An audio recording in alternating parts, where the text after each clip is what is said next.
श्री राम जय जय राम। श्री राम जय जय राम। पुनि पुनि प्रभु पद कमल गही, जोर पंख रोह पानी। बोली गिरिजा बचन बर, मनहु प्रेम रस सानी। बार बार स्वामी शिव जी के चरण कमलों को पकड़कर और अपने कमल के समान हाथों को जोड़कर पार्वती जी मानो प्रेम रस में सान कर सुंदर वचन बोली। शशि कर सम सुनी गिरा तुम्हारी, मिटा मोहे सरदा तप भारी। तुम कृपाल सब संसौ हरेऊ, राम स्वरूप जानी मोहि परेऊ।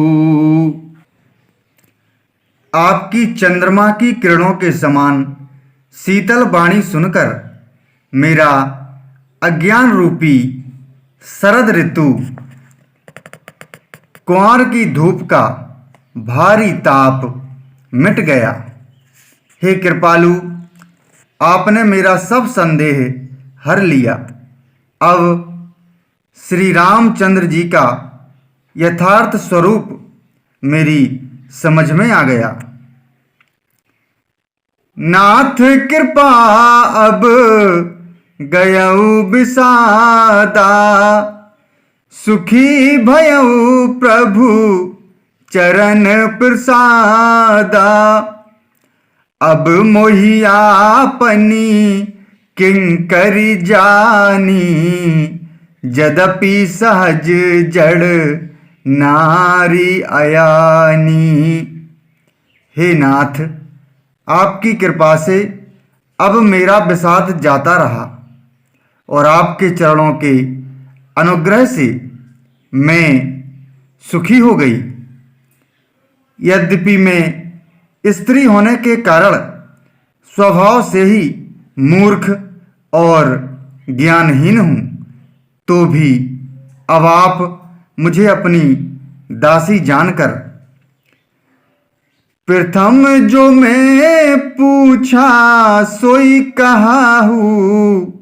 जो मोह पर प्रसन्न प्रभु आहू, राम ब्रह्म चिन्मय अविनाशी।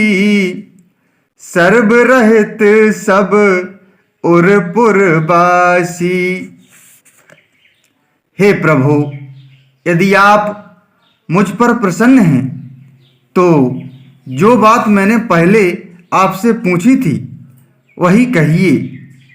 यह सत्य है कि श्री रामचंद्र जी ब्रह्म हैं, चिन्मय ज्ञान स्वरूप हैं, अविनाशी हैं, सबसे रहित और सबके हृदय रूपी नगरी में निवास करने वाले हैं। नाथ धर्यु नर तनु के ही हेतु, मोहि समुझाई कहु ब्रस के तू। उमा बचन सुनि परम विनीता, राम कथा पर प्रीति पुनीता।